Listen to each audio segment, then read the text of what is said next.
All right, so I want to tell you guys about. I was making some food earlier. I made an omelet, and I'm gonna name some ingredients, and you're gonna guess what assembled. I don't know how to describe it. Like assembled food product I made into an omelet. Let's see how this goes. So it's an omelet. There's egg. Then I put chicken in there. Then I put in mashed potatoes. All right. Then of course the potatoes needed some gravy. And then I topped it all. I'm like, oh well, this needs color, and the egg isn't yellow enough. So I added corn. Who can solve the riddle of what I made an omelet out of? Are we supposed to name it or figure it out? Yeah, what is it? What are those? Those are your clues. So like, where did the corn come from? Where did the chicken come from? What are these ingredients? What do these ingredients have in common? What kind? Oh. They're all produced by mass production capitalism? There is an omelet. It contains mashed potatoes and gravy, chicken and corn. Oh, you made a Popeye's omelet. A Popeye? What? Where are you from? I mean, we're getting very close. Mashed potato. The famous bowl of omelets? Yes! I made a famous bowl omelet. Oh my God. No one could stop me. It was...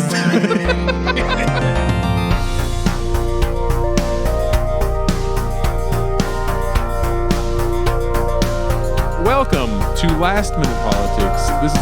These are politics for the end of our times.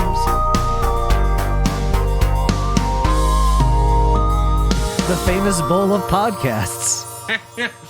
They released their new health guidelines. We've gotten rid of the pyramid. We're embracing the famous bowl. We're embracing the bowl. We have the carbs at the bottom.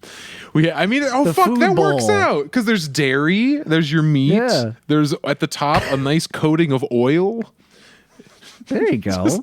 The fried chicken grease is the top of the pyramid. It's just as accurate as any other model we've had. Right. And hey, it is demanding a death of something to be made. There you go. It demands a sacrifice. I've been getting into fake meat. Are you all part of the fake meat revolution at this point? I'm fine with fake meat, honestly. People are down on it because it's too salty or has detriments that regular meat has, honestly, but whatever. Oh, if you're talking nutritionally, some of this fake meat is as bad or worse than just regular Correct. meat. As the resident vegetarian and increasingly vegan, in general, when you go far enough into it, the meat replacement stuff is basically for the still existing meat eaters. I enjoy it. Yeah. I eat it, but for the most part, when you lose the taste for what for me are animal fats, the fake meat replacements taste just as weird as accidentally biting into the real thing sometimes. It's like, crap, did I just actually bite a cheeseburger? I genuinely have called a server over. I'm like, can you confirm that this is or is not an Impossible Burger? Because I can't tell. And they're like, no, that is. And I'm like, fuck, I lost the taste for burger. Oh, well. They should have just immediately called the funny. ad representative, like, we have him. Put him on air. I can't tell the difference. What am I eating? What is this, candle wax? I have no idea. It could be anything. He's like the Mikey for life, but Impossible Yes. Burger. Exactly. Oh, boy. Jagger likes it. Oh, no. I love the fake meat. It's just real expensive. I swear, the only reason Americans are eating as much meat as we do, here we go. We're getting into the capitalism part of this shit. Yeah, It's the fake cheapest. meat I've had is pretty good. It's just when really when it's been on expensive. sale. Yeah. Yeah, if I can get if tomorrow I could snap my fingers and every crappy meat product, every like hot dog, McDouble, Taco Bell soft taco that costs $1, if all that just unidentifiable ground up meat magically changed into meat substitute, which apparently the Jack in the Box tacos are already kind of a half and half, I would be so happy. I would eat that crap all the time. Like I wouldn't care that it was fake meat. I want what is cheap. People will stop eating as much meat when it stops being the absolute cheapest thing one can go out and buy. Hey, Pepper, why is meat, when the best of meat is considered to be, expensive and a delicacy, how can it be so mass-produced and made so cheaply? What mechanisms are in place? I mean, we talk all the time about how, capitalism doesn't, like socialism picks winners and losers. The government will decide what businesses succeed. And then we talk about the farming subsidies. Like, people grow, it's not that like farmers are evil. Really, it's like when people say farmers, it's Monsanto and like Tyson. There are like mom and pop farms do exist, but they've basically gone away in the same way that like mom and pop shops have.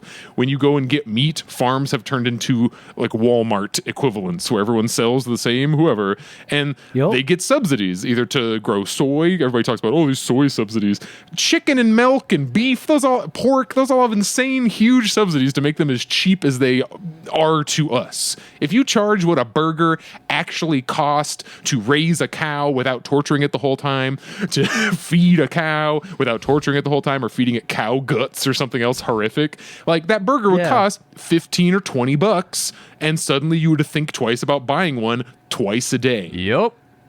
It's kind of funny. It's kind of horrifying how McPlant made the market go crazy bonkers for Impossible and everything, because they have the power of McDonald's behind them. Exactly. That's what it takes. The only way to even get positive change in our current hellscape is to pursue the nicest Big Daddy company and hope they do something nice for you. That's right. It's what Burger King. Mr. Robot did. He took it down from the inside. Watching Mr. Robot, I was like, wow, this is probably the most realistic kind of... I could see, like, if a weird apocalypse tech terrorism, but positive, like a positive tech terrorism thing. If you guys don't know, this is kind of a spoiler, but not really. It's just like someone hacks in and just hacks all the debt of the world, basically, and deletes it. Gosh. In a less descriptive way. They hack the debt and just make all those numbers in a bank a zero. Do we want to segue into Xander? Because if that isn't one, I don't know what is. Actually, let us. But before we do, I just want to make sure we do intros so I have these on freaking tape. I am Pepper Coyote. I am joined by Xander and Dragor. Xander, we'll do our plugs at the end. No, it's okay. Let me have I'm another run at Xander. intros. I got to figure out like a standardized intro thing. So, No, that's okay. hey everybody, welcome to Last Minute Politics. My name is Pepper Coyote, and I am joined by... Xander. There, we did it. That's how we do Dragger, it. you missed your part. Well, that's kind of like me like tossing an underhand ball at two different people holding baseball bats and being like, fight! Yeah, and I didn't want my head taken off. Okay, Joker. Yeah. Who is it? So I'm Pepper Coyote. Here I have Xander. Xander, say something so they can know your voice. Hello, everyone. I am Xander, and this is my voice. And then we have Dragor over here. Also, Dragor, should I be saying Dragor, Dragor, The name Dragor? The name as I wrote it and hear it in my head is Dragor, but the way you say it, you're the only one that I am comfortable with your odd pronunciation. Dragor. Because when it's you, Pepper, I genuinely feel it as just kind of an endearment thing. But if other people were to do that, I would go, no, you're not allowed to do that. It's like RoboCop. My friends call me Murphy. You call me RoboCop. Oh, my God. So this is Dragor, and the three of us are all various flavors of leftist, and we are here to talk about things. Yes. Well, Xander, this segues into your topic for the week. Okay. Yeah, my topic is basically, I'm about to say 5 of the scariest words a white guy can say. Let's talk about Fight Club. You mean the movie, right? Not like a Yes. secret fight ring you have started. No, the movie. Because, it has a lot of bad fans that, well, didn't get the right message from it. And the reason I want to talk about it is because it's not just Fight Club. It's that whole genre of movie. It gave the tone of the era. And there's a lot of young people that didn't live through that. And I just want to let them know that it's a lot. I just don't think a lot of people can appreciate how it felt at the time, because like this is the best capitalism can give us, and there was a tone of dissatisfaction, and this is wrong. And that's what The Matrix is about. That's what Dark City, Big Lebowski in a way, American Beauty, Office Space. These all had these themes. I mean, hell, we can take apart Office Space. Dragger, you can jump on in this too. Like they go, why are we working here? It's like, what would you do if you didn't have money? And they all unfortunately have this weird effect of getting out our rebellion against the system being capitalism, through entertainment, as in like that's our release, and that can be it, and that's what Network kind of hinted at, that entertainment and satisfaction. So what I'm trying to say is in the 60s and 70s, there was that the spirit of capitalism kind of died. It kind of came back in the 80s, and then it kind of died again in the 90s with the alternative music and shit. But in the late 90s, a lot of the themes of the movies were, this sucks, we're still not happy. And this was the height of before the 2000 election, where the message of the 2000 election was, things are great, how do we keep them going this way? Essentially, these movies are examinations of what would happen if we tried to opt out of the current system. It just kind of explores. Yeah, the Office Space guy just like wakes up one day and he's like, wait, why do I give a shit about this job that does not give a shit about me? I don't want to do that. I want to do something else. And then it shows, how do you go about actually trying to exit the system where Fight Club, they end up living in an abandoned house and doing fights. Well, I was going to say for Office Space, I never quite thought, for the longest time, I didn't think a main sticking point of that movie was realistic until I have lived it myself in like this latest job in the past 3 years. And it's the main character, Peter, stops giving a fuck, but he's still showing up. Like he's still going to the job. He's just doing whatever the hell he wants. And the aura of that is seen as powerful, and powerful is inherently respected by capitalism. And so he's getting these job offers. He's telling people what he would do, and they view him as like suddenly brilliant. And I thought, well, that's a crock of shit. Now, I spent the first decade not participating in capitalism, but fighting it. Like I'm lucky enough to have gone through and be a programmer in Chicago, and I am statistically like doing very, very well by capitalism standards. Mental health be damned. Yeah. But I'm always like, well, yeah, I've got the job, but I can do things. I still had the dream in my head. And the dream is what got me into the most trouble. And so when I took on this job, I'm like, fuck it. Let's just get in and get out because I have to. And let's not actually care, because caring gets me into trouble. And lo and fucking behold, I am more successful at this job than I have been at every other. I get more, I'm able to contribute to leadership more. People ask me more of my ideas, and I'm not even giving them all I got because I don't care. It is the weirdest. Are you saying not being alienated from your work is good? I mean, because like that is half the problem with our jobs. Half, like, I could think about all the jobs of why we got into what we were doing. Well, especially for me, and you too, Dragger. Like, whenever you take any job, you have to, okay, what do you want? I'm sure you do, Pepper. What song exactly do you want? Like that comes first. That is the job. So it's not really you as an artist speaking. You are speaking. You are an instrument for said money person. You are their voice, or it's their voice through you. So it's not really.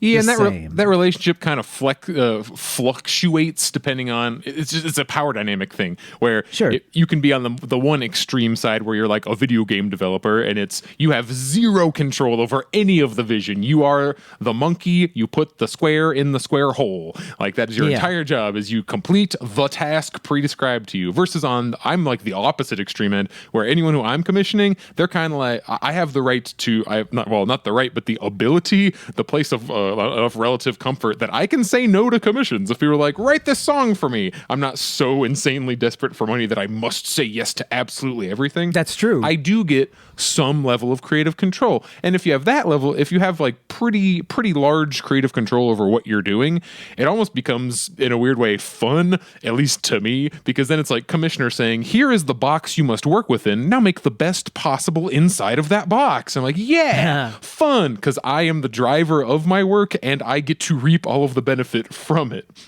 Right. There are many psychological studies that say constraints are like provably good for creative endeavors. Yeah, Absolutely. If they're not to the kinds of constraints that contribute to alienation. Alienation, Right. by the way, fancy Marxist word for I hate my job. That's all alienation is.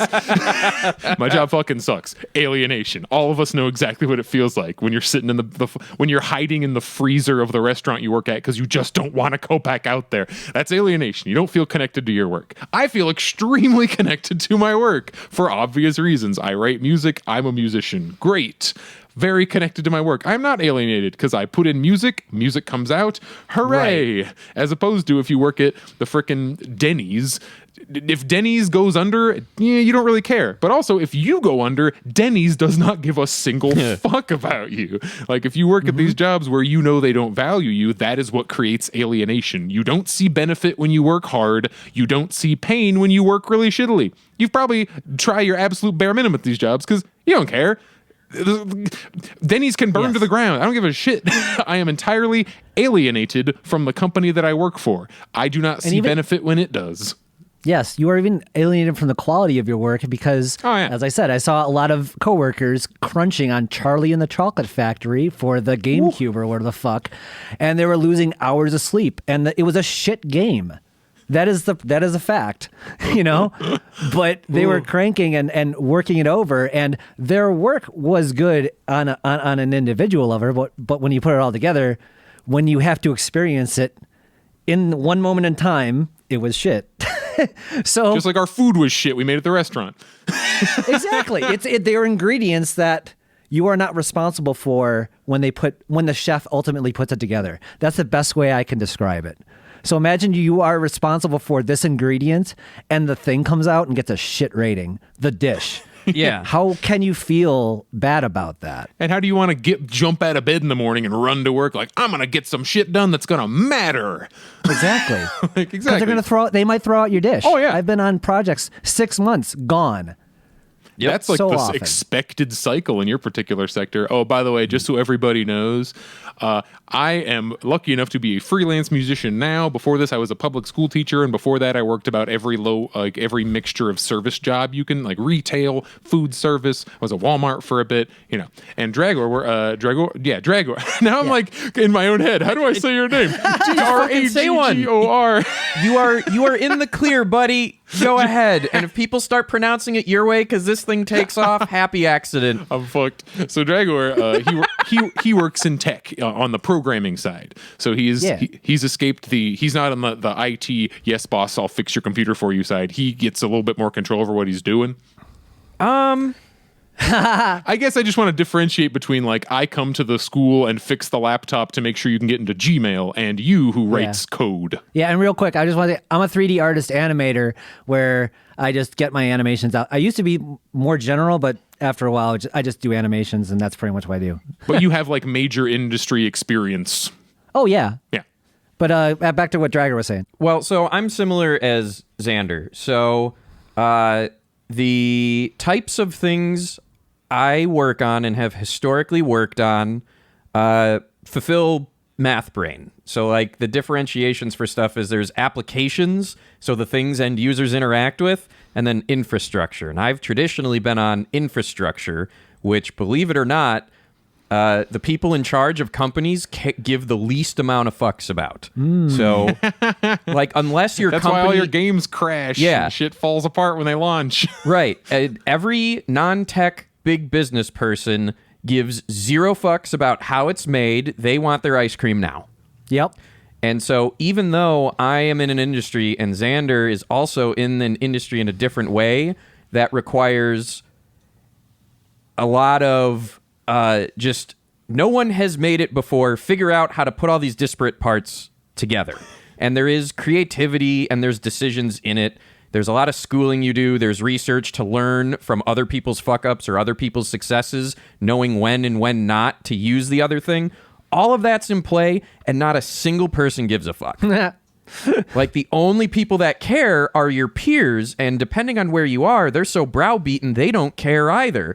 Because at the end of the day, when you miss an artificial deadline, emphasis on artificial, the hammer comes down. It's, oh, well, this team isn't doing well, so we have to change everything. And all of those directives usually come from people that don't know a goddamn thing about what the people are who are actually making the thing are doing. And Xander, as you mentioned, the 90s were entirely movies that describe the whole conversation we just had. How we're alienated from our work, don't care about the thing. So, like, where are we going with that?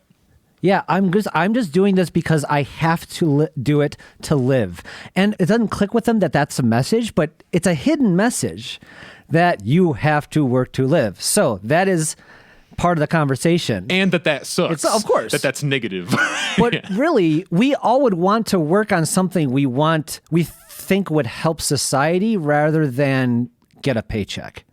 At least I think a lot of us would. All right, so here's my question. Based on the discussion we've had, all of that is kind of like groundwork in world building for all of these movies you've listed. Sure. And so in the case of Fight Club in particular, what are the nefarious forces that are in play that have recognized that?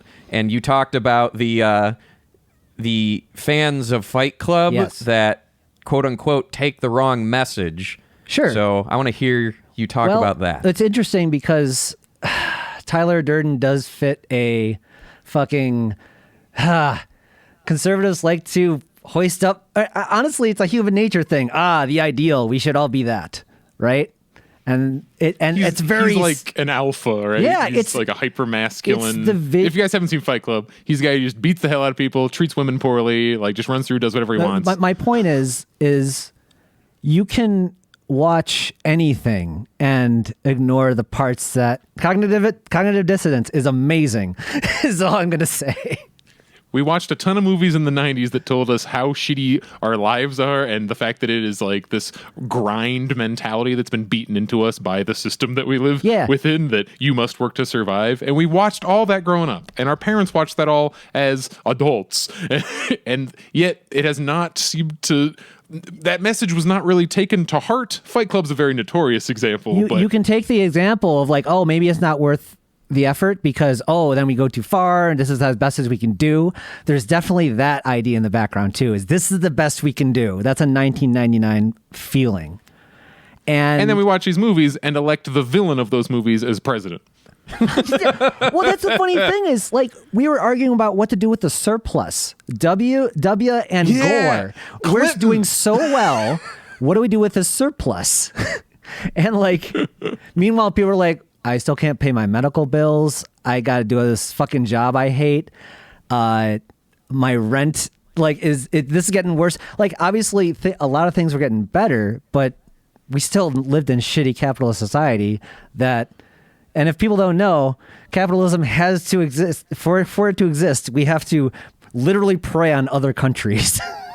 And poor people must shit. exist for richer people to exist. For the system to like keep going.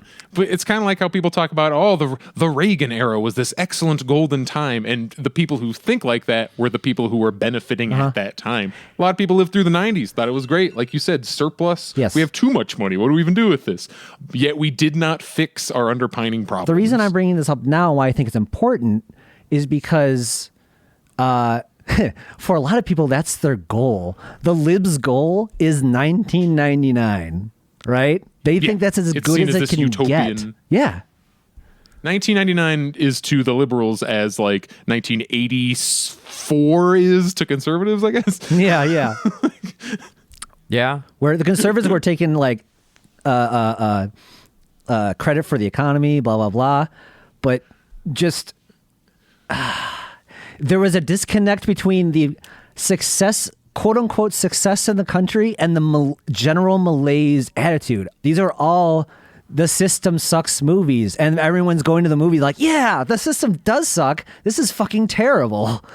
Shit, we got to go back to work. It's like, I interviewed years ago at it was some financial loan place. So, capitalist scum. Mm-hmm. And the person who I would have been working under, I decided to just be cavalier. And I'm like, please don't dress it up. Why are you here? nah. And it was the best honest answer I've ever had in an interview. And the guy's like, it's a good enough tech stack. I don't hate it. I can get in, put my head down, do my work, and I'll be out by the time I'm 40. Yeah. Selfish. Like that makes sense. So like when you talk about people going in and seeing all these movies, or we look around and go, how are more people not upset with capitalism? They are. I think there are a lot more people that either don't know how to put a voice to it, or are afraid to, or kind of, as we've all kind of said, they believe it but don't think anything meaningful will change. Yes. Because it's all on the individual. There aren't unions. Really, not there's no solidarity among us. We don't have like the labor movement like we did in the 40s, 50s, 60s. Yeah. Nope. So like I am at my current job, there's a bunch of people that do believe in capitalism and what have you, but there are a lot of people there that I openly talk about. I'm like, I like y'all, but if I didn't have to work for a living, I wouldn't be here. Right. All right, I'm And gonna I use can this say to that out in segue- the open. I'm going to use this to segue into a segment I have. Go for I have it. a segment.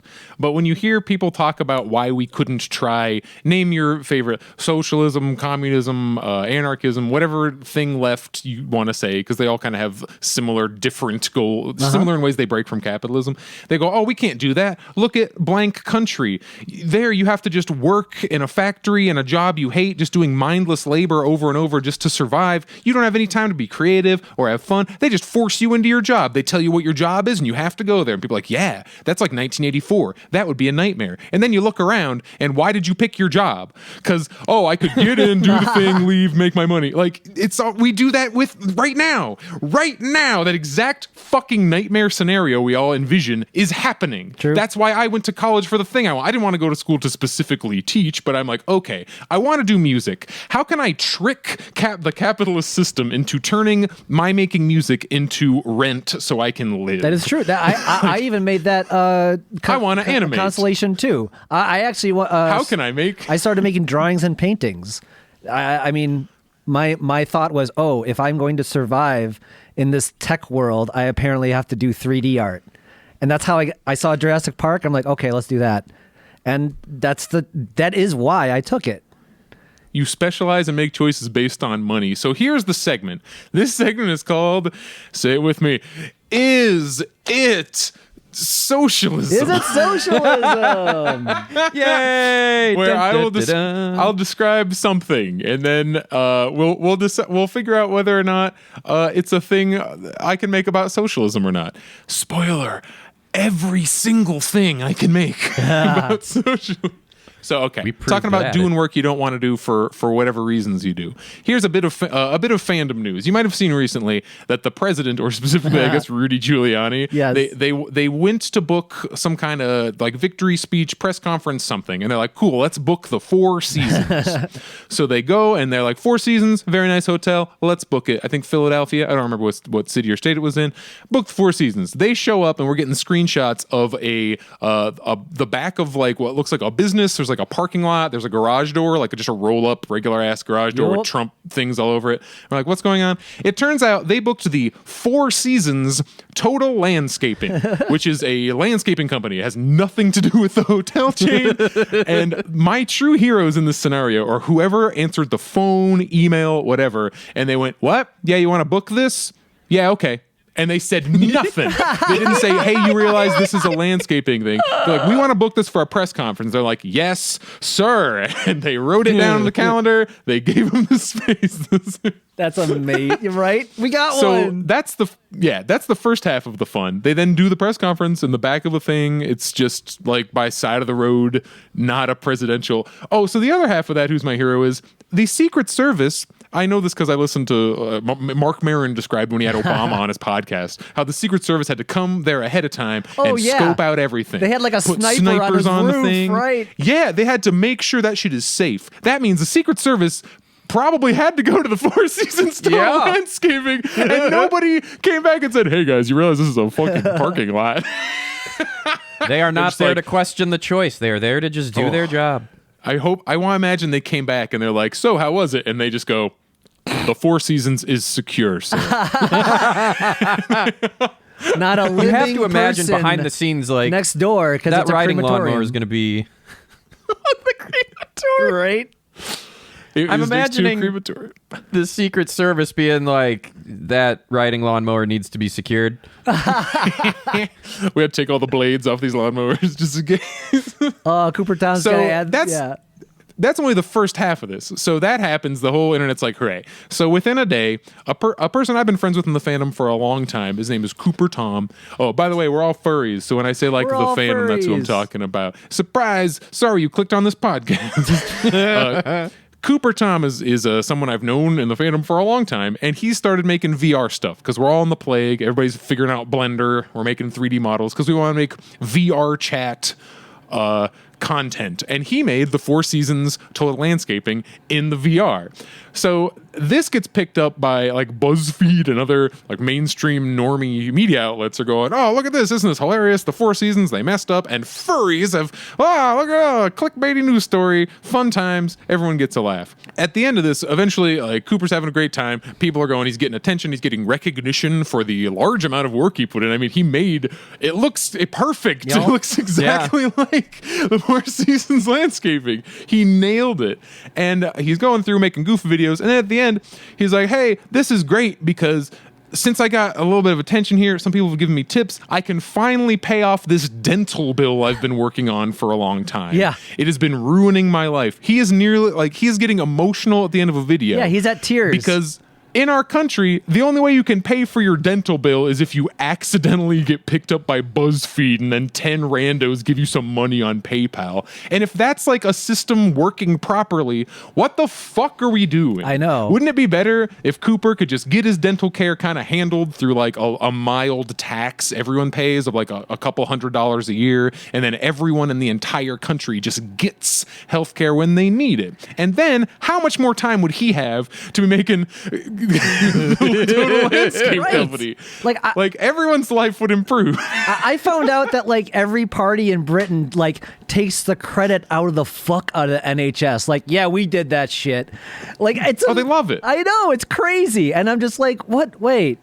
Now we have a furry saying, I can pay my dental bill. Thank you, God. Thank goodness that my thing went viral so I can pay a medical bill. Yeah. This also rubs up against the idea that people won't do work without direct paychecks. Cooper Tom did not live his Office Space life. He lived the second half of Office Space life where he's between jobs right now, so he's doing things that he just wants to do. Yes. He does not get a salary from VR chat. Like, I don't think humans are motivated entirely by salary, and if they are, it's the kind of motivation that leads to what Dragor was talking about. You come in, you do your time like it's a literal prison, and you get out. I hear that Yes. phrase all the time. Get out. You escape you escape a job. Yeah. How is that good? How is that a good way to run your goddamn country? So one thing I would like to chime in for if anyone is moderate or isn't already like where we are in our headspace, I'll give myself as a personal example. When I originally was going through in school for computer science, because I do like computers, I understood, growing up, I understood computers better than people. It was just easier and it was fun. If I didn't have to work for a living, if I never had to work for a living, I guarantee you I would have thrown myself into some area of computer science-based research. Probably not medical, that never interested me as much, but I've always been a space cadet. I've always been immensely fascinated by science and exploration. So, like, my dream as far as, like, I want to work on something that matters because, I don't know, it's in my blood. It's part ego and recognition, and the flip side is, like, the things I enjoy and take part of, I like knowing the names of the people that did it. So what if I'm that name for someone else? It's just kind of like an inspiration perpetual motion machine that I'm interested in. If I didn't have to work for capitalism, I'd give my time to building fucking rocket ships. Without a doubt. I'd work on maybe like advanced sensors to help detect earthquakes just because, like, hey, maybe someday my name will be like, yeah, that dude was part of a software project that saved lives. That's a great thing to brag about. I think a lot of people like want to contribute to the tribe as far as that goes, and like to make them valuable, you know? And it's not just that. Oh, absolutely.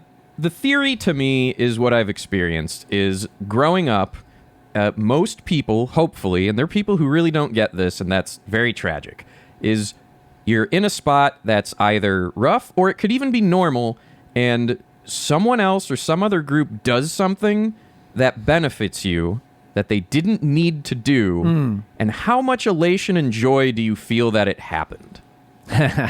That's part of my motivation in doing a lot of the things I do is the times I have been some of the absolute happiest was directly because other people chose to do something that helped me. It's the same thing that we're talking about. Oh, isn't this a great story? We paid his medical bill. I saw a thing where Darby Allin just became TNT champ. I know this is wrestling, but the point is somebody made a tweet like, wow, he works so hard. Nobody deserves it more. And in the back of my mind, what I know about this guy, he did what he wanted for a living because he had a near-death experience that he decided he wasn't going to care about money. That is what set him on the path he is now. Yeah. He got where he was because he didn't give a shit about money and followed his, like, what he likes to do. And they said he was barely eating, like he was living off couches and shit because he didn't care. Yeah. But the point is, like, see, he was living off couches and he fucking made it. And like, should he have been starving? No. To bring it back to alienation, which is like how much you feel connected to the work you are doing and how most of us feel not connected at all. If you want to find the most tragic cases, it's where you find the intersection of where people have jobs where they do not feel alienated. Like, look at public school teachers, look at nurses, look at firefighters, and then why are you hearing stories about, wow, nurses are the most underpaid people in the world, teachers most underpaid? That's because those are jobs that accidentally are, or you know, for one reason or another, they are not as alienating. You feel very connected to your work. When I worked in public schools, I felt extremely connected to my work. Mm-hmm. I did a job and I saw a result, and that result happened to be like this sounds so freaking like, oh, I'm a saint. Like, the betterment of children's lives was the reward. It really is. It breaks down to delivery system. You both are in the same room where a lot of us are like conglomerating together and shipping out this product. We have no connection to them. You might look at the special thanks at the end and say, oh, that guy has a funny name. Like, that is the connection we have to our people that we made. Like, gamers, they don't know who the fuck made their games. They know Shigeru Miyamoto maybe and a handful, but they don't know who makes their games. And in the game industry even, you know that your boss abuses people's passion. That's how crunch even works. Yep.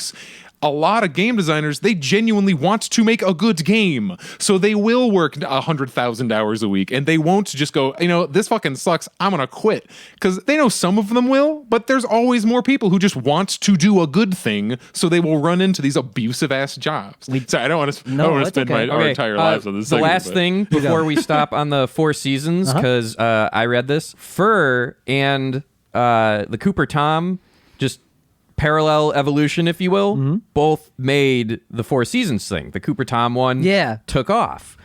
Fur, everyone just decided that Fur had ripped that off. He had to lock his account. He started getting death threats because he seemingly ripped it off. Fur is like a known person who does the same thing, and he's not a bad guy. Like, Jesus. Those two know each other even. Like, they do. They hang out. Yep. What the fuck? Oh my God. People so that's all I wanted to add in. I didn't know if both of y'all knew that or not. And because of capitalism, if two people do the same creative thing, we have to all get in a big fucking fight over it, where if it was the 1700s, that's just how art worked. I don't want to get into a different rant. Like, hey, you're trying to take his money thing. Yeah, exactly. Yeah, that's just how art worked in like every year up until like 1935. It was just, you just kind of remix each other's shit, and it just wasn't a big deal. So, Dragor, you're here to talk. How much of a setup do I do? I've never done a podcast. Should I fully set it up? We talked about Cheeto getting in that we all hate, and for election news. Yeah, yep, election news. And for us on the left, we all very much liked Bernie Sanders. We aren't Bernie bros in that we ignore any faults, but for what Bernie was championing, that's some of the most good that aligns with what we want that we've seen. But the problem is it's first past the post in many different types of elections we have. And that breeds a two-party system. So what we have today, you always hear the line, oh, what are you going to do? Vote third party? It's just throwing your vote away. It's a vote for the status quo because it requires such a it requires a grassroots movement to get a significant chunk, and then it requires even more to get the majority. And so ranked choice voting, as you may have heard it called, or sometimes called instant runoff voting, is basically scientifically proven to deliver to people what they want better than solely first past the post voting. Hey, just for reference, the entire country of Ireland uses this system, and they love it. Go figure. Yes. So let's go with the main case. Pepper, Xander, and I are running for office, and Pepper and Xander represent the two biggest parties, and I'm here getting minimalist support, but enough to make a dent in someone, enough to perhaps cost someone an election. But what does cost someone an election mean? The Jill Stein of... Yeah. Dragger is severely hacking into the Xander vote because they are similar scalies.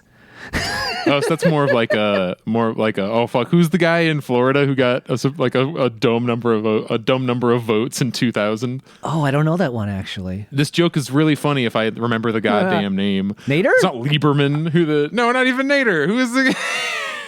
Oh, wow. Never mind. Keep going. Go ahead. Wait, no, it was Nader, wasn't it? Didn't Michael Moore and Bill Maher get on their knees and beg him to not run? The second Okay, time. now I gotta look. Now I gotta Google this. Anyway. You were saying. So what happened with Bernie Sanders, I've heard this from a lot of people, is they didn't vote for him because they didn't think he would win, and they didn't want to risk a different candidate in the primaries getting ahead that would have been either less good or more harmful. Take your pick. And that attitude is bad for people casting ballots. They want the thing, but the system in place tells them it's not worth risking it. So ranked voting would do as follows. It's instant runoff. If no one gets a majority in what is quote-unquote the first round, then there are follow-up things to do. So if Dragor, Xander, and Pepper are all running, you wouldn't just cast your ballot for who you want to win. You would rank 1, 2, and 3, or for however many choices or people you have in the contest. And if no one gets a majority, the lowest one is removed, and everyone who cast a number 1 vote, their number 2 votes get added to the number 1 pools. So what does this mean in practicality? Pat Buchanan. I'm thinking of Pat Buchanan. Continue. Okay. So let's say by default we have the 3 of us and there are 9 people voting, and you need a majority to win. Pepper gets 4, Xander gets 3, and I, the scaly siphoner, gets 2. That would cause some kind of runoff election or some other crap in first past the post. The laws around this vary wildly. Sometimes there isn't a runoff election, and then establishment just gets to pick who it is, because, that's fair. Every state has different rules. Isn't that great do. in a democracy where we have national elections? Yeah. So, let's say the ranking is, well, I like scalies, but I like red more than blue. So the people who voted for me, let's say they put me, the 2 that voted for me gave me 1s, but gave Xander 2s because they still like scalies, just blue a little bit less. Well, I am the least amount. Pepper's at 4, Xander's at 3, I'm at 2. You take me out of the equation. Well, now those votes, those people who voted for me, they still have their second preference, so their vote still gets to count. All of a sudden, they're going towards Xander, and the people in general that liked scalies at large are the majority.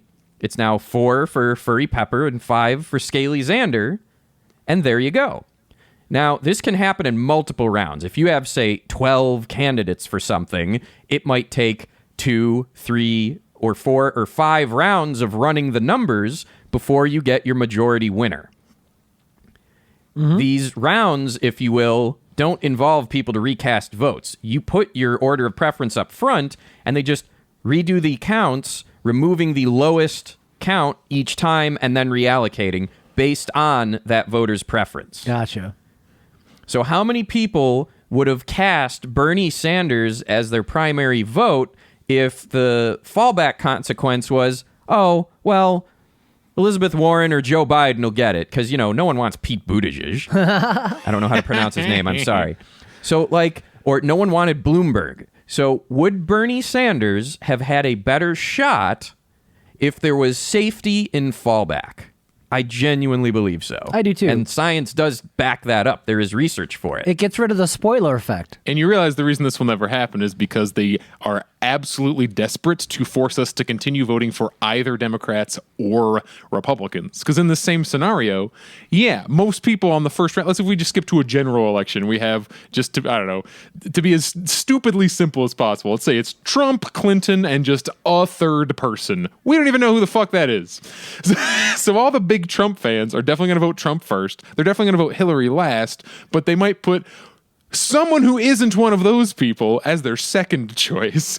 And essentially, it seems to tame radicalism. Radicalism, what am I saying? It tames like the home team mentality for sure. Because if you're like, well, I gotta vote for Biden because he's the electable one. So he's number one. But then here's my second choice. Or the opposite. I'm going to vote for my ideological perfect candidate. First vote. Then second's the one I think's probably actually going to win. That's how it would really work in practicality. Yeah. And that would lead to very different outcomes. And it would also allow for, if a bunch of people think that and they all go for this, like, who they think is a moonshot, nowhere, no chance candidate, guess what? Now they're not a crazy, ridiculous chance anymore. And it, like, kind of tempers that way of thinking. Just imagine telling people, like, you no longer have to worry about worrying, oh, this guy can't win, so I won't vote for him.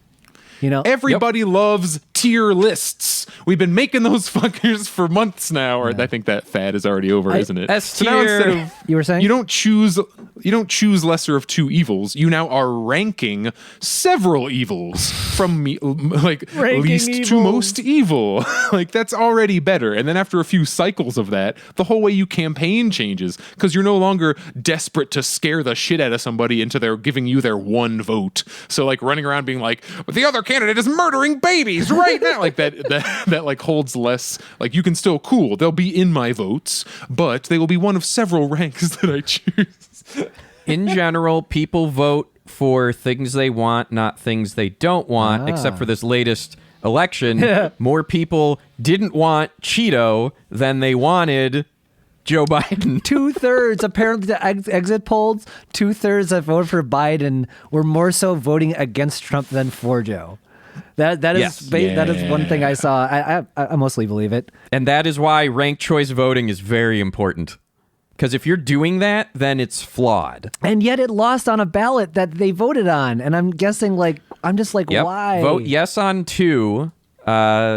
Did not succeed. It was about 55% against to 45% in favor. Not Illinois. Where was it? What state is that? Massachusetts. Crazy. Well, and it did not succeed. The biggest obstacle to getting it in there is what I just said, where it weakens the two-party system. So I do not see either of those two parties effectively making it happen. People talk about Maine. Maine has passed ranked preference voting. They have not fully implemented it, or if not, it took them years, and they recently have. Like, they voted that thing in 5+ years ago, and they've just been putzing around actually putting it into effect, and there's court things trying to, we're going to sue you to make sure it doesn't happen. Republicans and Democrats do not want that. And that also kind of lends itself to the whole, like, both sides are equally bad conversation, because in this case, they both equally oppose a good thing for the same bad reason. Yeah, they want to maintain power. Yes, they do. Of course. And hey, Senator John Kerry endorsed ranked choice voting. Hey. Cool. He should. He got an election stolen from him. No, I think he actually lost pretty okay, unfortunately. Ohio. Nobody talks about Ohio as a state in 2004. Oh my God. Look into that shit. All right. Like, everybody talks about Florida in 2000. Yeah, Florida in 2000 was some shit. Ohio in 2004, they fought even less. It didn't even become a big deal. Like, at least Florida went to some, like, it was given a spotlight. Ohio, we don't even think about that because at the time, this is not my segment. At the time, they're like, oh, we just had a scary election where we had to go to the Supreme Court. We can't do that again. It'll hurt America. So the Democrats are like, fuck it. He wins. We're not going through this again. That's basically what happened. We would rather make sure one of us stays in power, because at least it's Democrat or Republican, than possibly risk like a bunch of Americans going, you know what? This is horseshit how we keep having these ridiculous contested stupid elections. Maybe we should change. Like, you know what I'm saying? Okay. I would like to close this segment with, because I want to get to yours. I would like to close this segment with a meaningful outlook or change that a lot of people might not understand will be the case. And that is as follows. In a two-party system, the negative attack ads are insane. We've all lived through it. We all hate it. Like, there isn't a single person that enjoys seeing them. Like, you might have that gut reaction of, oh, I didn't know that, and then you see it again and again and again, and it's awful. And ranked choice voting, as we've kind of gone over, you're not voting for what you don't want anymore. You're voting for what you do want. So your election advertising will change to trying to stand out in the crowd for things people actually want. Good point. Jagger, I'd say it's better. You get to do both. You get to start your ticket voting for what you want and end your ticket by voting for what you don't want in the lowest possible slot.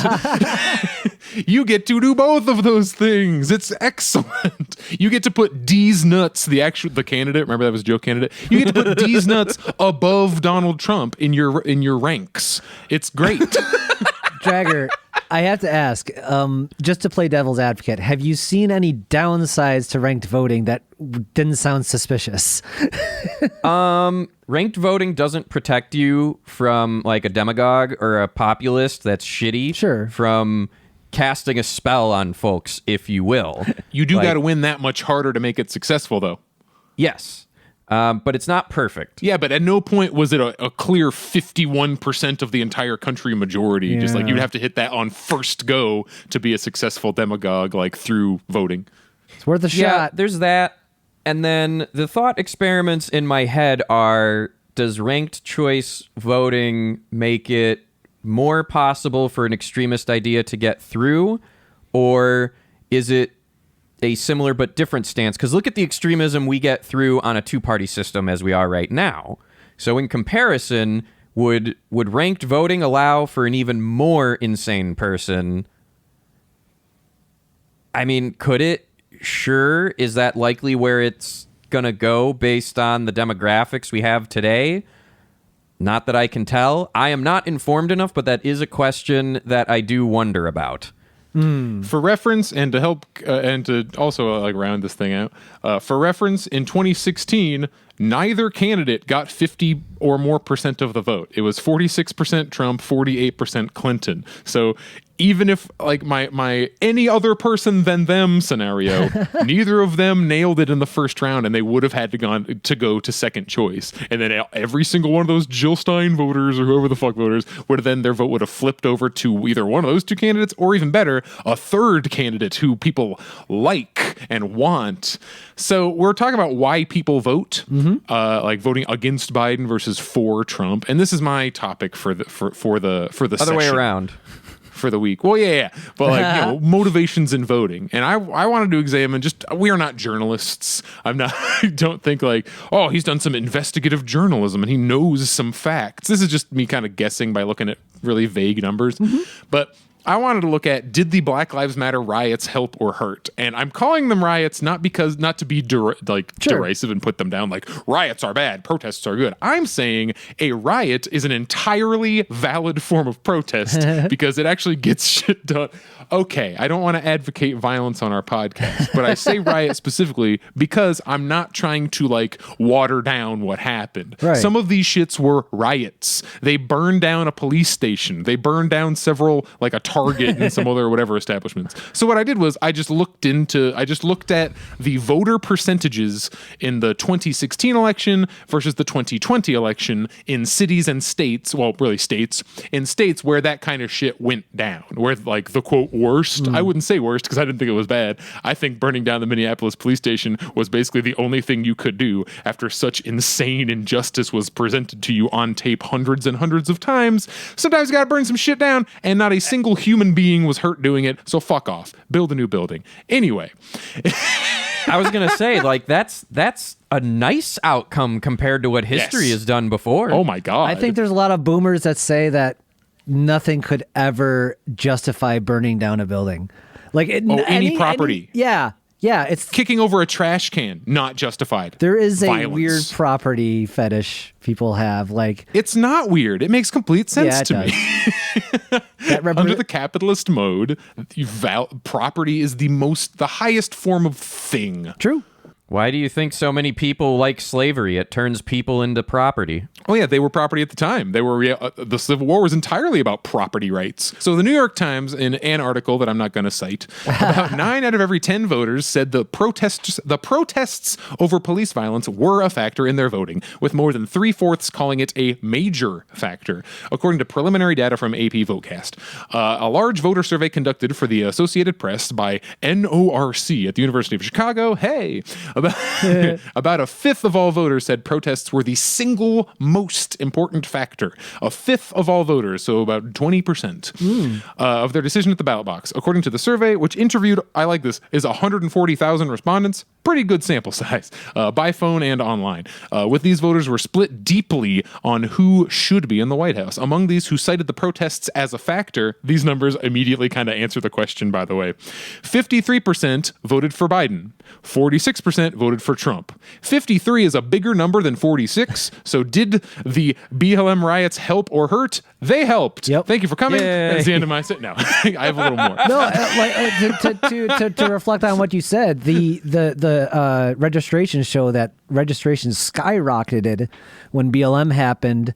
Way more. I mean, it went up a little bit for the GOP as well, but nowhere near as much as for the other side. This is going to sound kind of cynical, and I only talk this way to reach people who like being messaged like this. Like all my arguments I can make from a very practical standpoint and from an emotional standpoint, but most people don't really give a shit about the emotional one. Mm-hmm. So from a practical standpoint, if we're talking like democratic election strategy, like there's really 3 groups. There's people who people who just don't give a shit about the protest at all, which is a bigger portion of the country that we kind of need to recognize. A lot of people just don't even care. Like, yeah, the grillers, some craziness. Yeah, the grillers. Some people are. I don't want to bastardize the grillers. I mean, okay.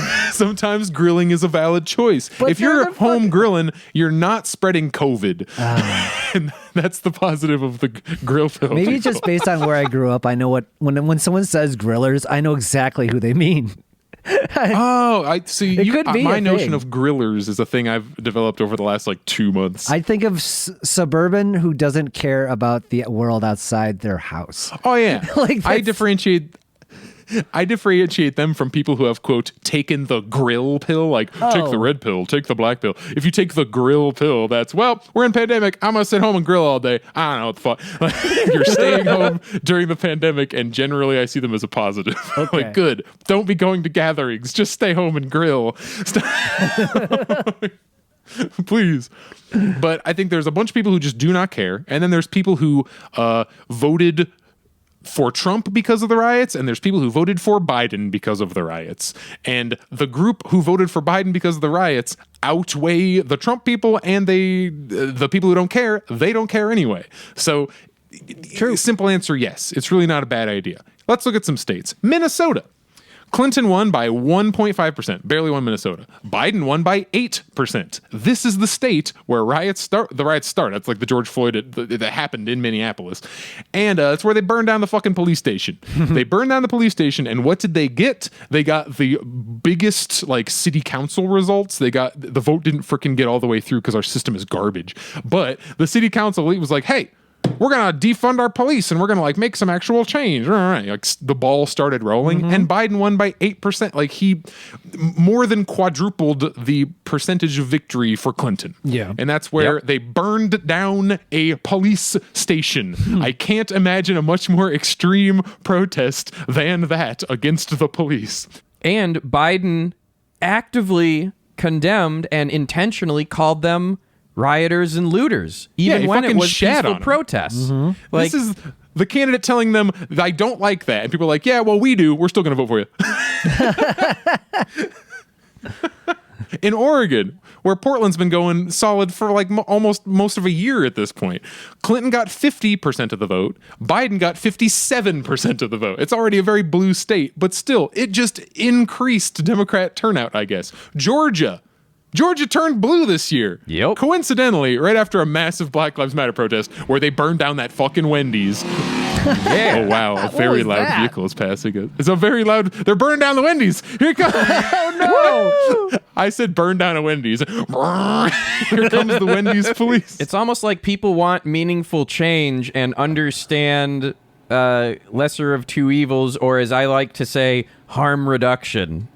Everyone keeps running to the center, this imaginary centrist candidate where it's like, oh, we can't scare them by protesting or really doing anything, so we have to pretend we're just going to change nothing, and that's how you win elections. That's why you have Biden on tape saying, nothing will fundamentally change if I am elected president. He says that whole sentence, and you can see him on tape doing it. He said it this fucking year. It's not from like some day gone past. He means that, and that's what they think people want to hear. But as we are seeing in the numbers from the election, the states where the most radical left shit took place are where the Democrats won by like bigger portions.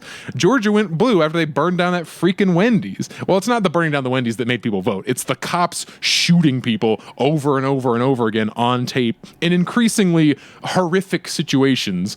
And people are like, well, come on, we got to freaking change something. And it seems that it motivated both Democrat and Trump voters for very different reasons, but in general, it motivated more Biden voters than Trump ones. Yep. Trump voters would have been motivated with or without this riot. They were just as fucking hyped for their guy. They were. They voted for President Trump, like Drager said earlier. They voted for him. So remove the riots, those people would still be very, very psyched to vote for Trump.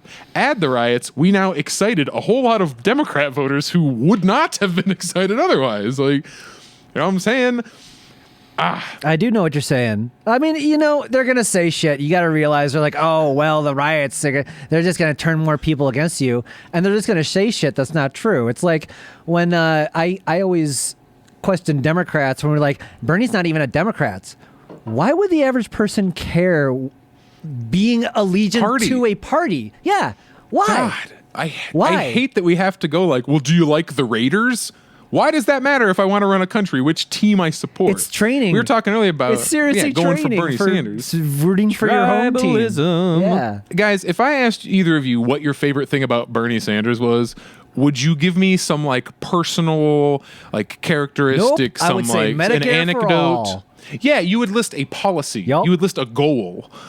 Not I would You want to wouldn't have go, a beer with him. Well, he's a very kind man who, after the death of this senator's son, he sent a thank you card, and I really liked that.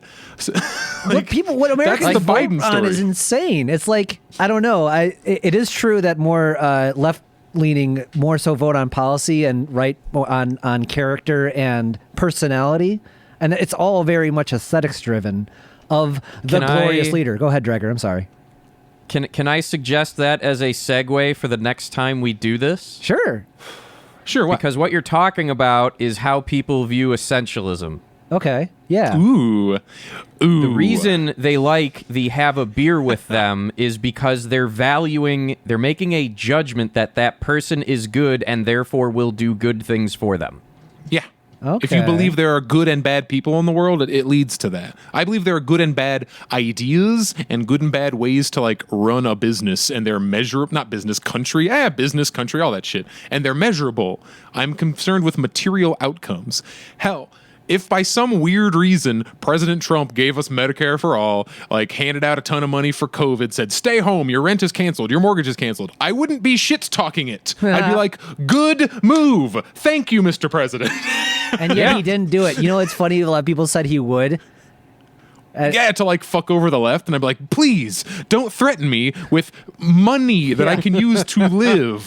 The best part is they know that it might not even, well, A, they don't want to do it, They but don't. it actually might not help them in the polls. That'd be really funny. Yeah. It'd be really funny if the president did everything correctly and it hurt his poll numbers. Absolutely. They're like, fuck this weakling. We want somebody who's going to punish us. Daddy, whip me harder. Well, my dad's That's a a Republican. very, very Catholic thing. My dad's a Republican, right? And all I ever hear about from him is they won't let so-and-so open their restaurant. And just like, they're the victim. Like,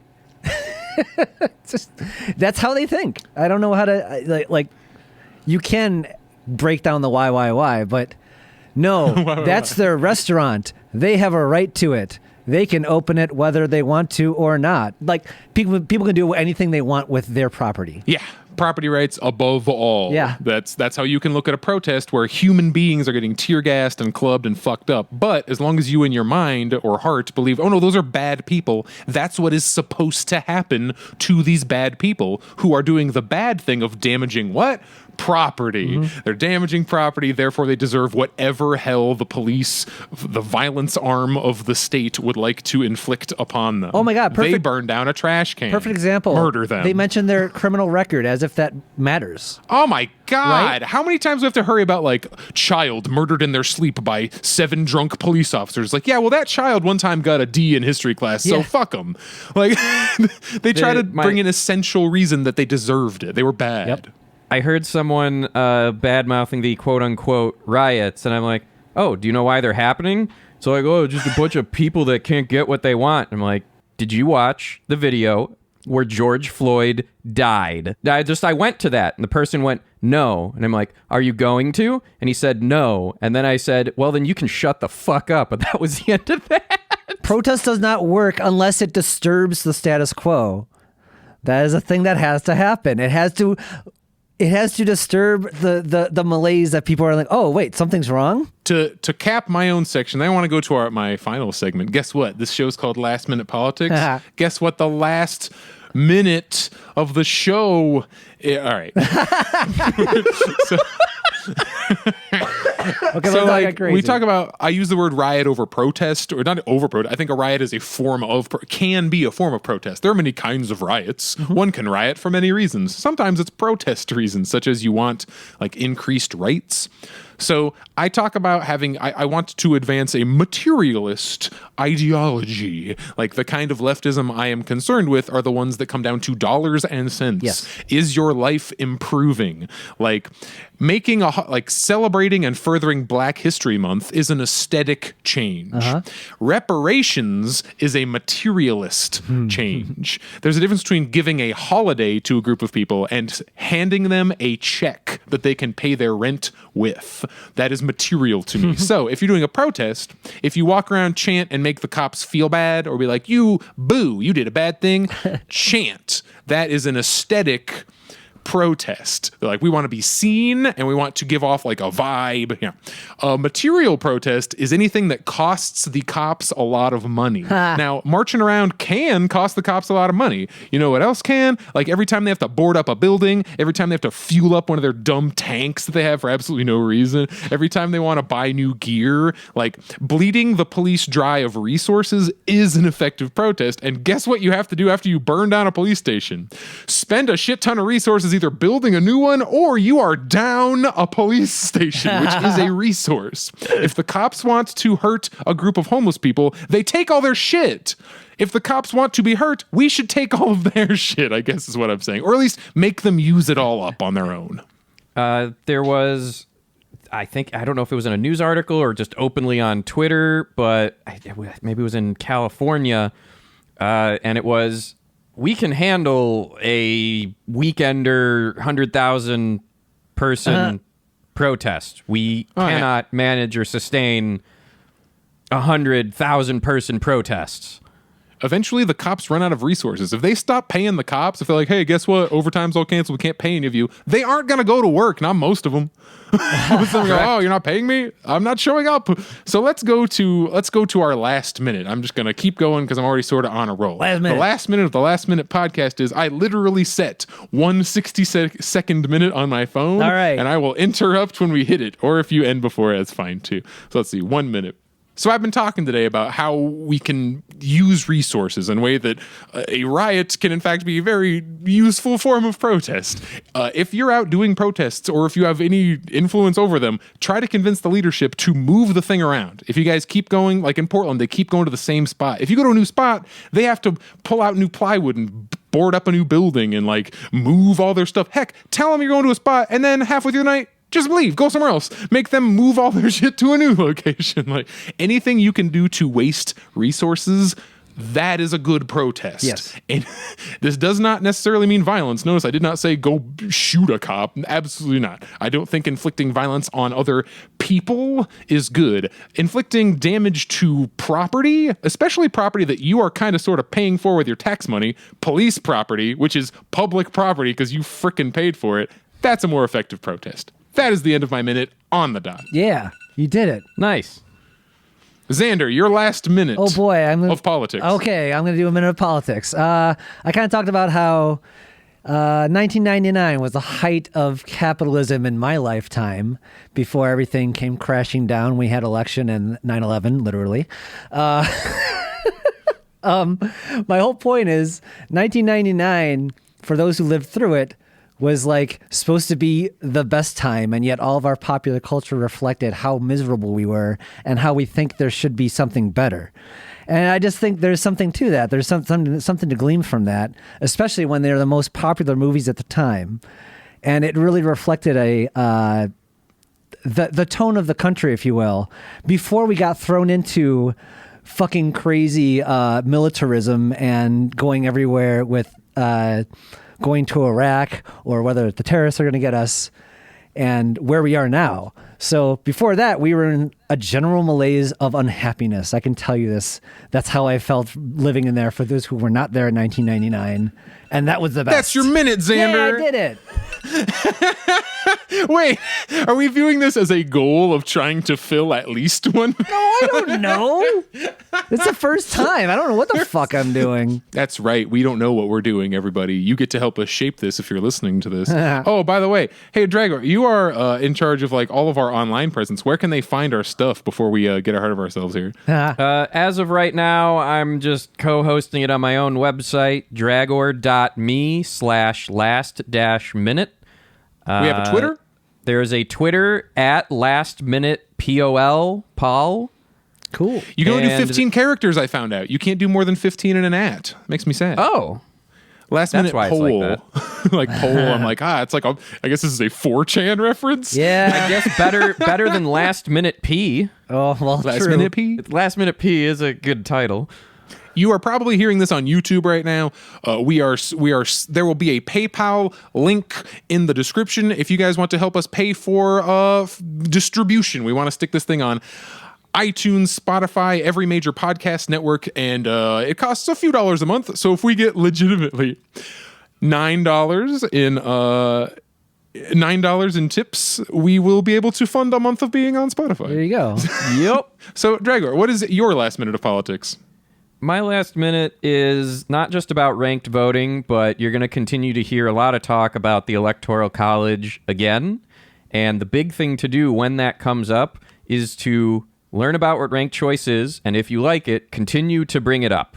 The big thing that Andrew Yang brought to the table by being on the primary stage was at a national level, started talking about universal basic income. Mm-hmm. And more people heard that for the first time then than ever before. And so big grassroots ideas start by learning the language and being able to talk about it with each other.